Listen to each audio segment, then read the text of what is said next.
Boa noite a todos, sejam muito bem-vindos. Os que estão vindo pela primeira vez, recebo o nosso abraço fraterno. Os que vêm todo dia, toda quarta-feira, receba também o nosso abraço, né? Ah, bom, né? E aos que nos assistem através do Facebook, também sejam muito bem-vindos. Aos amigos, né, de outras cidades também que nos assistem. Enfim, que nós tenhamos uma noite muito agradável, que o Evangelho venha, assim, que ele possa penetrar no nosso coração, né? Que ele não fique só na nossa cabeça, que o Evangelho fique no nosso coração, para que nós possamos, com isso, nos melhorar, porque é só através da assimilação do Evangelho é que nós vamos interiorizando as coisas e vamos melhorando a cada dia, né?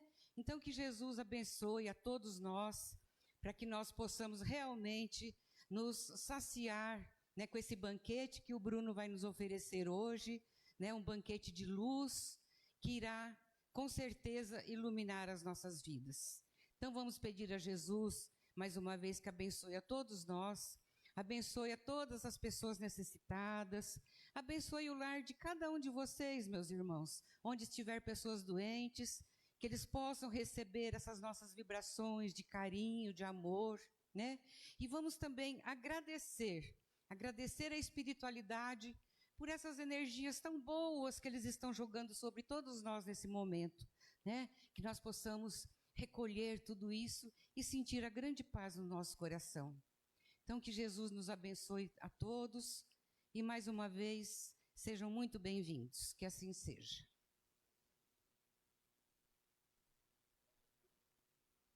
Boa noite. Antes da gente começar a nossa conversa de hoje, nós vamos passar a palavra para a Melissa. Ela vai dar um recadinho para a gente. Fique à vontade. Boa noite a todos. Eu estou aqui em nome da nossa mocidade, aqui do Nova Era. Nós estamos em setembro, que é o mês da campanha da conscientização, da prevenção do suicídio. Eu vou contar rapidamente aqui para vocês por que é Setembro Amarelo. E no final, vocês vão ali no nosso mural, que as crianças, os adolescentes fizeram com tanto carinho para vocês. É chamado Setembro Amarelo porque em 94, um jovem nos Estados Unidos de 17 anos, ele reformou um Mustang e o pintou de amarelo. E logo em seguida, ele cometeu o suicídio. E como em muitas outras famílias, né, em que tem parentes, entes suicidas, os pais ficaram muito aterrorizados com o que aconteceu e principalmente por não terem percebido que o filho estava doente. Isso é uma realidade na nossa vida. A depressão, ela não tem cara, ela não tem aspectos e muitas vezes, muitas pessoas que estão ao nosso lado estão com a doença, estão deprimidas. Então, no velório de Mike M., que é esse jovem, os pais fizeram fitas amarelas com frases para as pessoas começarem a procurar ajuda e entregaram no final desse velório. Então, hoje, os nossos adolescentes fizeram um mural com muitas frases inspiradoras, motivadoras, para que vocês, à hora de sair daqui, peguem uma mensagem e procurem ajuda. Se vocês não estão passando por isso, se vocês conhecem alguém que está passando por isso, ofereçam ajuda. Então, essa é a nossa mensagem hoje da mocidade, do Setembro Amarelo, e espero muito que o que eles fizeram faça um efeito no coração de vocês. Obrigada. Boa noite. Obrigado pelo recado, né, e parabéns para os jovens aí que fizeram esse trabalho. Vamos prestigiar, né, porque vai fazer bem para a gente também, para quem a gente conhece. Então, gente, que Jesus possa nos abençoar na conversa de hoje, que esse possa ser um momento bastante proveitoso para todos nós, né, uma oportunidade de nós conhecermos melhor o Evangelho, né, que é a vida do nosso Mestre Jesus, é um ensinamento que ele nos trouxe através do seu exemplo. E hoje, para a gente como mensagem de reflexão da noite, nós trouxemos uma parábola, né? Na Bíblia tem várias parábolas, várias histórias que Jesus contava, que eram alegorias, né? Então Jesus tentava levar uma mensagem com um conteúdo moral, com algum ensinamento, através de determinadas representações de situações, de fatos, né, que eram corriqueiros naquela época em que ele viveu, mais de 2000 anos atrás. E aí, né, ele traz então elementos que são muito particulares daquela época. E hoje, quando a gente lê, né, muitas vezes uma passagem bíblica ou estuda uma parábola de Jesus, às vezes a gente tem dificuldade de entender o significado das próprias palavras, né, que estão contidas nessa história. Então, hoje, a nossa proposta é estudar uma dessas parábolas de Jesus, né, interpretando, entendendo o significado de algumas palavras dentro do contexto da época, mas também trazendo a significação que o Espiritismo dá, né, a interpretação à luz do Espiritismo para essas parábolas, para a gente poder entender a mensagem, o ensinamento que ela vai trazer para nós. Quem aqui conhece ou já ouviu falar da parábola dos maus vinhateiros? Levanta a mão, por favor. Pouquíssimas pessoas, né?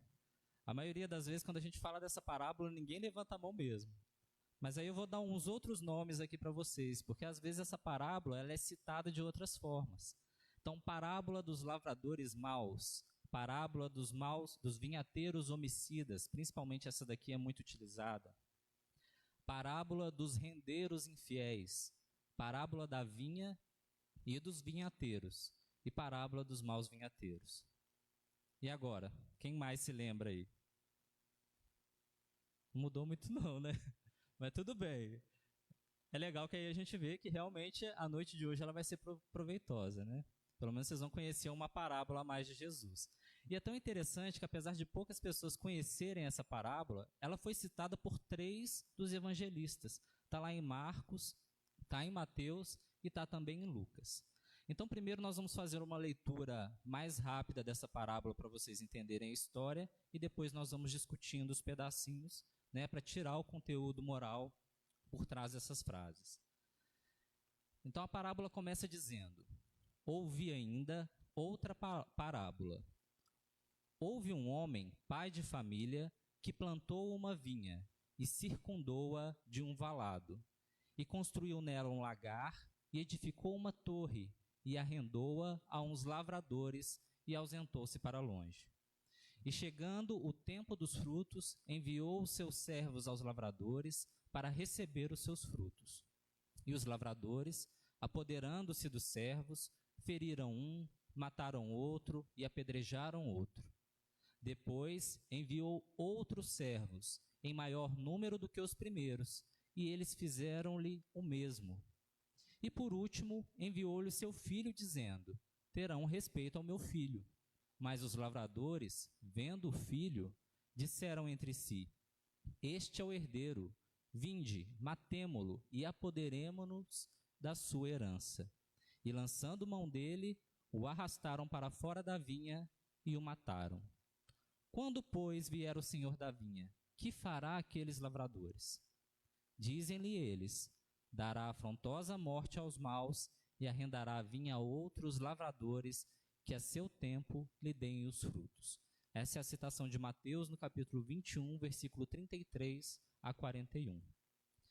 Basicamente, a história conta, então, a história o caso de um pai de família, né, que nós vamos entender daqui a pouco quem é, que plantou uma vinha, né, e construiu toda a estrutura que era necessária para você não só plantar a uva, mas também aprimorar o produto que é o vinho, né? E aí, ao plantar essa vinha e construir toda essa estrutura, ele arrendou essa estrutura para alguns lavradores poderem cuidar, né, e colher. E os lavradores, então, né, quando chegou a época da colheita, que ele foi pegar a parte que cabia a ele, os lavradores acabaram matando os servos que ele enviou para pegar a parte que lhe cabia. Ele mandou outros servos e os lavradores fizeram a mesma coisa. E depois ele pensou assim: se eu mandar o meu herdeiro, né, eles vão honrar, né, e vão me dar a parte que me cabe, afinal a terra era dele, né? mas eles fizeram a mesma coisa com o herdeiro, mataram o filho desse senhor. E aí vem a pergunta depois: quando, pois, vier o senhor da vinha, o que será que ele fará com esses lavradores, né? Depois de todo esse descaso? Dará afrontosa morte aos maus e arrendará a vinha a outros lavradores que possam dar bons frutos. A história é simples, ela é curtinha, mas vocês vão ver que ela é cheia de significado, de reflexão. Então agora a gente vai ir trabalhando aos poucos essa frase, entendendo quais são os elementos dela, tá?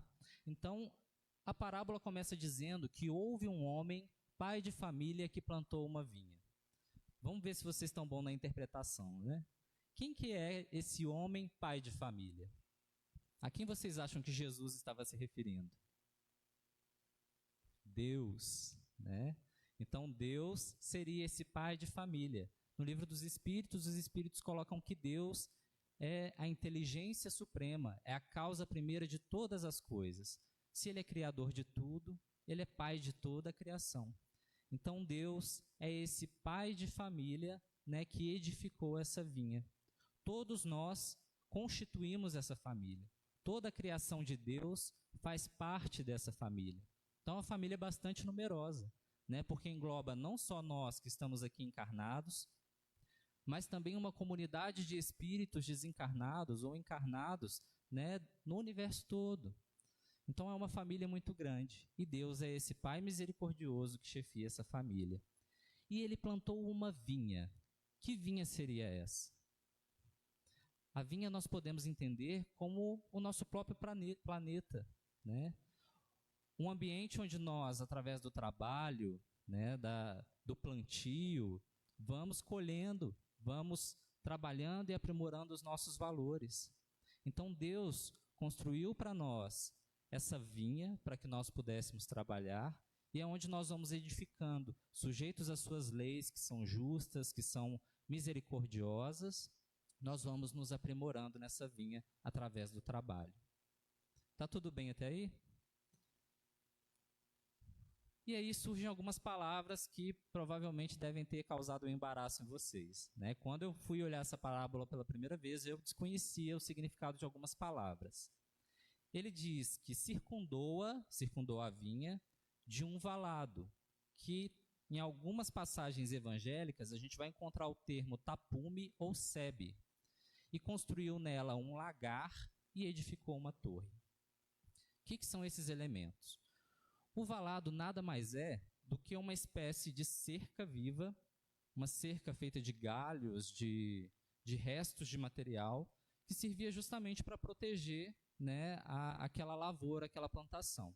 Então era comum fazer esse cercado para evitar a entrada de animais, para evitar a entrada de pessoas. Então esse é o valado, é o tapume ou a sebe. E o lagar? O que é um lagar? O lagar é o que mostra essa figurinha aqui, né? Justamente uma espécie de poço, né? Onde o pessoal deposita a uva e começa a macerar essa uva, pisar na uva para que se extraia o licor da uva, que mais tarde, passando por um processo de fermentação, vai se tornar o quê? O vinho, né? Então, vejam bem, tem toda uma estrutura montada para que esses lavradores eles possam cultivar a uva e aprimorar, né, esse fruto até se transformar num vinho. E além disso, ele ainda edificou uma torre. Mas para que será que serve essa torre? A torre é um instrumento de vigia, né, de proteção. Através da torre, as pessoas conseguem ver quem está chegando próximo da vinha, quem está entrando para roubar essa vinha, não é? E aí, o que esses elementos eles significam quando a gente traz para a nossa vida espiritual? Ao longo da nossa vida, né, nessa passagem nossa por essa vinha que Deus plantou, especialmente para que nós pudéssemos crescer, nós vamos trabalhando, nós vamos aprimorando os nossos valores morais, os nossos valores espirituais, desenvolvendo as nossas virtudes. Às vezes, né, vencendo e educando aí aquelas imperfeições que a gente traz do nosso passado espiritual, porque segundo a doutrina espírita, os espíritos, na verdade, né, todos nós nascemos, fomos criados simples e ignorantes, né, como crianças espirituais.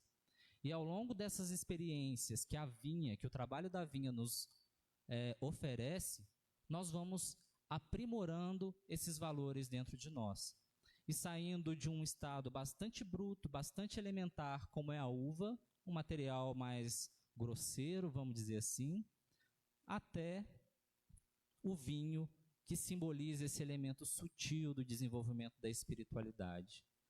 E todos nós, passamos por determinados momentos que são quase que uma maceração que a uva sofre dentro desse lagar, Às vezes também nós somos pisoteados pelas situações, pelas circunstâncias da vida, convivendo com pessoas que são difíceis, passando por um processo de doença, tendo que lidar com a morte das pessoas que nós amamos.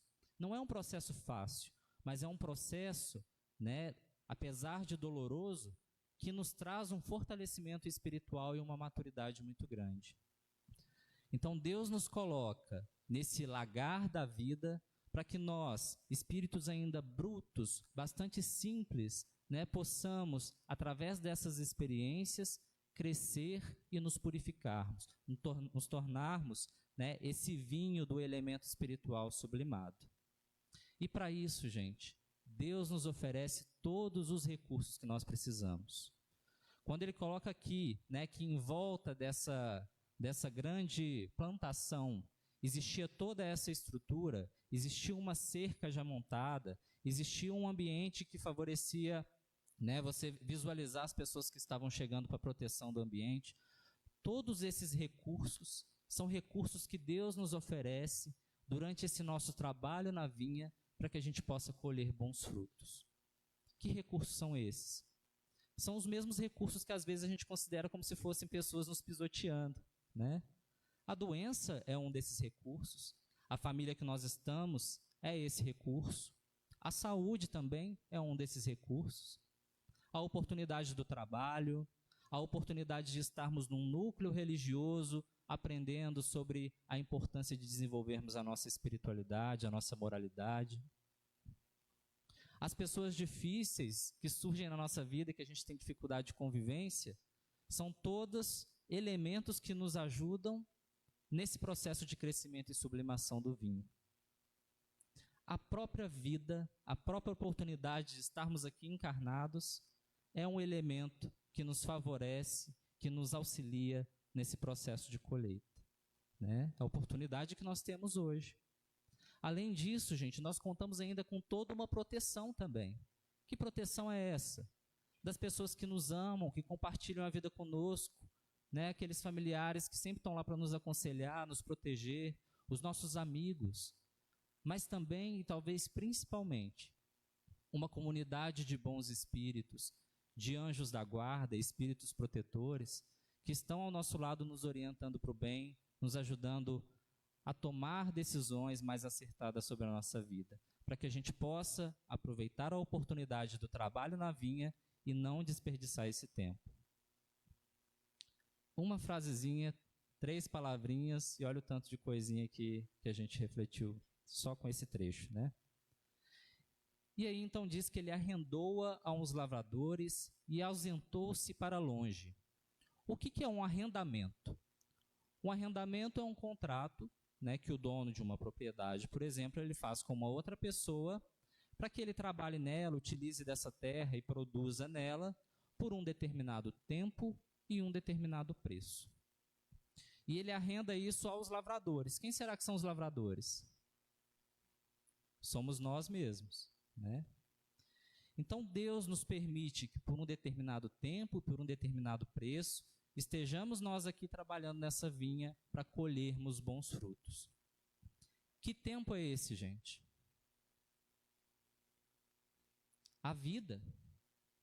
Mas a gente sabe quanto tempo vai durar essa encarnação, essa oportunidade que nós estamos tendo agora, que é única em termos de situações. Teremos outras oportunidades, claro, mas essa existência ela é única em tudo que ela oferece para nós. E será que nós estamos aproveitando? Qual que é o preço que Deus cobra de nós para usufruirmos de todos esses recursos que Ele nos deixou? Ele pede dinheiro? Ele pede contribuição? Não pede nada disso. Ele só pede o nosso esforço. Esforço de aproveitar todos esses recursos que ele nos fornece e que muitas vezes nós desprezamos, que muitas vezes nós sequer enxergamos como oportunidades, como possibilidades, como presentes. E a gente deixa a vida passar, o tempo corre e a gente desperdiça a oportunidade. E acha que Deus não deu nada para a gente, quando na verdade Ele encheu a gente de recursos para a gente frutificar essa vinha. Depois, essa mesma frase fala aí que depois do arrendamento, de dar toda essa estrutura para nós, lavradores, ele se ausentou para longe. O que isso simboliza para a gente? O ausentar para longe é o respeito que Deus tem ao nosso livre-arbítrio, à nossa liberdade de escolhas. Ele dá todas as possibilidades, todas as oportunidades que nós precisamos e recursos que nós precisamos para construir boas coisas. Mas a tarefa de utilizar esses recursos, de colocar eles em atividade, é exclusivamente nossa. Eu posso simplesmente chegar nessa vinha e deixar tudo do jeito como está, cruzar os braços e sentar na terra, ou eu posso pegar a enxada, pegar um regador, né, e sair cuidando dessa lavoura. Tudo depende da nossa escolha, do nosso livre-arbítrio. E na vida é assim.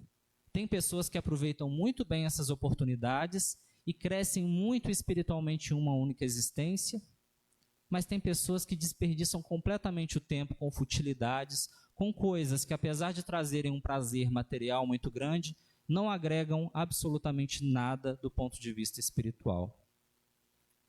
E assim, entregues a esse livre-arbítrio nosso, mas com todos os recursos de orientação que ele nos dá, o anjo de guarda nos fala, não faz isso, né? A gente ainda assim acaba fazendo. Mas aí vem o tempo dos frutos. O que é o tempo do fruto? É o tempo da colheita, né? O momento em que nós colhemos aquilo que nós plantamos. Se eu desperdicei o tempo e não cultivei nada de bom, não criei laços afetivos, laços de amor, de fraternidade entre as pessoas, o que eu vou levar para o outro lado? Ligações de ódio, de ressentimento, de tristeza, de mágoa? A tristeza de ter vivido anos em ociosidade sem construir, sem edificar nada de bom espiritualmente? Ou eu vou voltar para o mundo espiritual enriquecido de valores espirituais, sabendo que eu desenvolvi a caridade, a gentileza, a compreensão, o perdão diante das possibilidades que Deus me deu? O tempo da colheita, ele surge para todos nós. Só que a gente também não sabe quando vai ser. Daí a importância de nós não desperdiçarmos esse tempo. Talvez a colheita seja amanhã. Talvez a colheita seja daqui a anos. Talvez a colheita seja em outras encarnações. Talvez quando eu voltar para o mundo espiritual, né? A gente não sabe. Por isso é importante a gente começar a plantar e cuidar dessa lavoura no momento presente. Enviou os seus servos aos lavradores para receber os seus frutos. Quem foram esses servos representados nas parábolas? Nós vemos que ao longo da nossa história, né, vieram vários emissários de Jesus, de Deus, né, nos trazendo noções sobre a necessidade de nós desenvolvermos a compaixão, a caridade, a fé em Deus, a fé em nós mesmos. E aí o que aconteceu com essas pessoas que vieram? Lembrando aí de Elias, né, dos antigos profetas, de Moisés, Daniel, Eliseu, né, e tantos outros. Aí a passagem continua. E os lavradores, apoderando-se dos servos, feriram um, mataram outro, apedrejaram outro. Depois enviou outros servos em maior número do que os primeiros, e eles fizeram-lhe o mesmo. O que aconteceu com a maioria desses profetas que está escrito na Bíblia? Eles foram mortos, eles não foram compreendidos, né? Foram agredidos, foram assassinados, passaram por momentos difíceis, mesmo tendo uma vida de pregação, né? No sentido de ensinamento, de exemplificação daquilo que ensinavam, que passavam para as pessoas.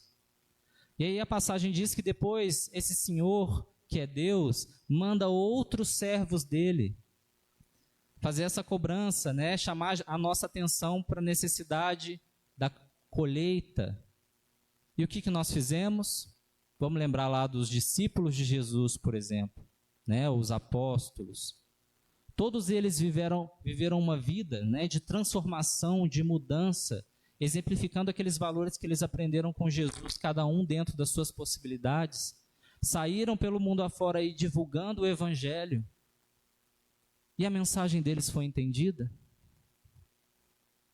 Praticamente todos eles também foram assassinados. Com exceção de João, se eu não me engano, que foi o único que morreu de velhice, né?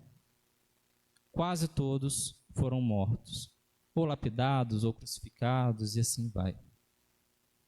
Há quanto tempo Deus está nos mandando esses emissários do alto para nos ensinar aquilo que a gente precisa, para dar o exemplo, e a gente está desperdiçando todas essas oportunidades ou olvidando, porque falar que a gente não teve a oportunidade de escutar já é uma mentira. Porque todo mundo já ouviu falar de pelo menos uma dessas personalidades, se não dentro do cristianismo, em outras religiões, com figuras que vieram exatamente com a mesma missão de nos ensinar o amor e a caridade. Mas nós estamos silenciando essas pessoas dentro do nosso coração, silenciando esse ensinamento. E por último, enviou-lhe seu filho dizendo: terão respeito ao meu filho. Quem era o filho? Jesus. E Jesus foi o maior exemplo que nós tivemos na nossa vida de como evoluirmos e sermos espíritos felizes, né? Maior exemplo de espírito puro que nós tivemos aqui. Desde o seu nascimento, sendo o maior em evolução, ele nasceu numa estrebaria, numa condição extremamente simples e viveu de forma humilde durante todo esse tempo. Nos ensinou pela prática e pela palavra, né, o amor, a caridade, a paciência, o perdão, dando os exemplos máximos que a gente pode ter aí dentro da história da nossa humanidade. E o que nós fizemos? Os lavradores, vendo o filho, disseram entre si: este é o herdeiro, vinde, matemo-lo e apoderemo-no de sua herança. E lançando mão dele, o arrastaram para fora da vinha e o mataram. Quantas vezes nós estamos arrastando Jesus de dentro para fora da nossa vinha? Ao desprezar os ensinamentos dele diante das situações que nos levam justamente à prática daquilo que ele nos ensinou. Nossa, mas tem uma pessoa me enchendo a paciência aqui, dá vontade de voar no pescocinho dela. Mas Jesus ensinou a gente o perdão, a tolerância. Que perdão e tolerância que nada, né? Aí a gente vai. E depois sofre com as consequências, porque é a colheita daquilo que nós plantamos. E às vezes essa colheita é amarga e ela é demorada. Quando, pois, vier o Senhor da vinha, que fará aqueles lavradores? Todos nós somos regidos pelas leis de Deus. E essa lei de Deus, apesar de amorosa e misericordiosa, ela também é justa e dá a cada um de nós aquilo que nós plantamos. Isso das pequenas ações às grandes ações. Tem coisas pequenas do nosso dia a dia que, se mal pensadas ou mal praticadas, elas podem gerar maus que são gigantescos. Por outro lado, pequenas atitudes que são boas e que às vezes a gente nem pensa na importância delas, pode significar muito para uma outra pessoa. Uma conversa, como a gente falou aqui, uma orientação no recado que a Melissa deu para nós, uma frasezinha, às vezes é o gatilho para que uma pessoa desperte ou ajude uma outra a despertar para uma coisa que precisa ser mudada, ser trabalhada, né? Então a justiça vem. Nós somos responsáveis por aquilo que nós fazemos, seja para o bem, seja para o mal. Dizem-lhe eles: dará afrontosa morte aos maus e arrendará a vinha a outros lavradores que a seu tempo lhe deem os frutos. Então será que Deus vai matar todo mundo? né? Vai, gente, porque todo mundo morre, né? O corpo morre. Mas será que o que acontece com o espírito? Continua vivo e colhendo aquilo que ele plantou. Então, esse matar aqui não significa que Deus vai nos aniquilar ou vai nos castigar. Mas a lei é justa. E aí nós sofremos a consequência daquilo que nós fizemos, não como um caráter punitivo, mas com um caráter de educação. Às vezes a gente aprende só com a dor. Outras vezes, quando a gente é mais sábio, a gente aprende pelo amor, estudando, buscando seguir os bons exemplos, né? E aí, se nós desperdiçamos esse tempo, essa oportunidade, gente, existe uma multidão de espíritos lá do outro lado, implorando, né, para reencarnarem, para estarem aqui, tendo a oportunidade de resgatar os erros que eles cometeram, de aprimorar os seus potenciais de espírito. E nós estamos malbaratando o nosso tempo, desperdiçando essa oportunidade. E será que sempre essa oportunidade vai ser do mesmo jeito? A espiritualidade tem falado que o nosso planeta ele está passando por uma fase de transição de um mundo de provas e expiações, onde prevalece o mal, o apego pela matéria, pelas coisas materiais, para um mundo de regeneração, onde a gente vai ter um equilíbrio maior, né, entre o bem e o mal, mas principalmente com o predomínio, né, de pessoas boas que já estão predispostas a caminhar de forma mais rápida para a evolução, para a sua melhoria. E esses espíritos que estão desperdiçando, que estão lá presos ao mal, ao orgulho, ao egoísmo, causando grandes calamidades aí ao nosso planeta, num micro ou num macro, né? Porque às vezes é dentro da família que o espírito faz isso. Ele está tendo as suas últimas oportunidades de reencarnar nesse planeta. Porque senão ele atrasa o progresso dos outros. Vai continuar reencarnando? Vai, mas em outros planetas, talvez passando por situações e convivendo com pessoas muito mais complicadas para que ele aprenda a valorizar o tempo e assim caminhar de forma mais rápida. Então, nesse momento, que sejamos nós, né, esses trabalhadores da última hora, que vão de fato cumprir os desígnios de Deus, cumprir e ouvir os ensinamentos de Jesus e começar a trabalhar nessa vinha produzindo bom fruto e sublimando esse fruto para o vinho, né, desse alimento espiritual purificado. Todos nós vamos chegar à perfeição, mas não podemos desperdiçar essa oportunidade, essa família que nós temos, esse corpo que nós temos, as pessoas que passaram pela nossa vida e as situações que surgem na nossa existência, porque todos eles são instrumentos para o nosso crescimento, para a nossa evolução e para a nossa felicidade. Que Jesus possa nos abençoar e nos fortalecer nessa caminhada e que todos nós nos transformemos de uvas brutas, né, a um vinho sutil e saboroso. Que assim seja.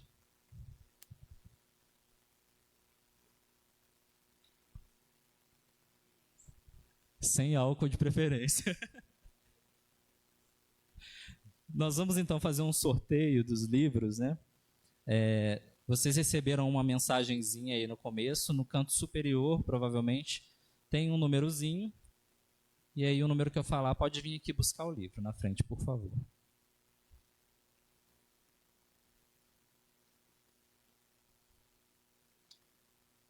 Número 35.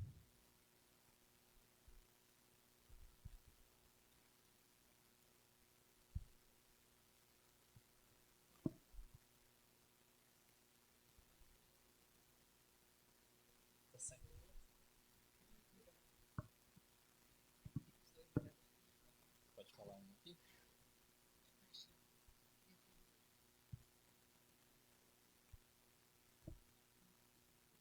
Número 33.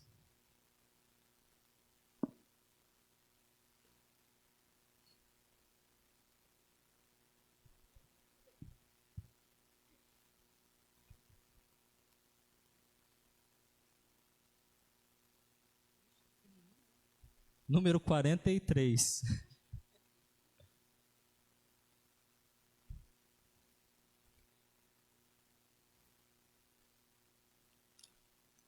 Vou falar um mais para o final agora, pode? 128.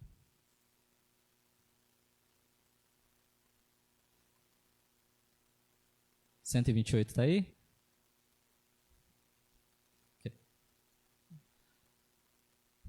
Número 111.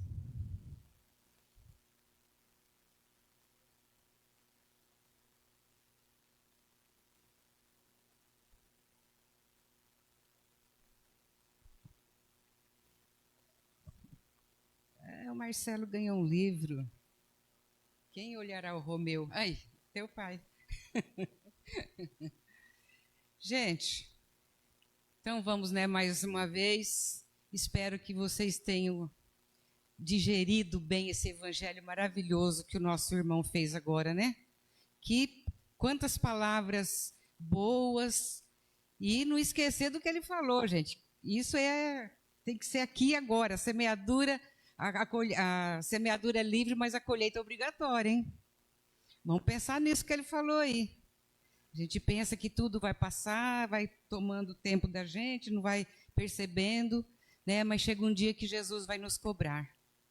Aí ele vai olhar para nós e dizer: meu filho, seja bem-vindo, venha até meus braços. Você cumpriu a sua missão. É isso que eu espero que ele diga para todos vocês, para todos nós, né, que realmente nós soubemos aproveitar a nossa estadia aqui na Terra, né, que ninguém veio a passeio. Nós viemos a trabalho e para estudar, para aprender, para evoluir, para um dia chegar até o nosso Pai, né? Ser perfeito, como Jesus disse, sede perfeitos como perfeito é o nosso Pai que está nos céus. Nós não teremos uma perfeição igual a Deus, mas uma perfeição relativa que com certeza nos fará espíritos melhores. Então, meus irmãos, com toda essa energia boa que nós recebemos aqui agora, né, que vocês possam voltar para os seus lares bem mais em paz, bem mais tranquilos do que quando aqui chegaram, e levando para os seus familiares todas essas energias boas que receberam aqui hoje. Que Jesus nos abençoe, nos proteja e ilumine sempre o nosso caminho. Que assim seja.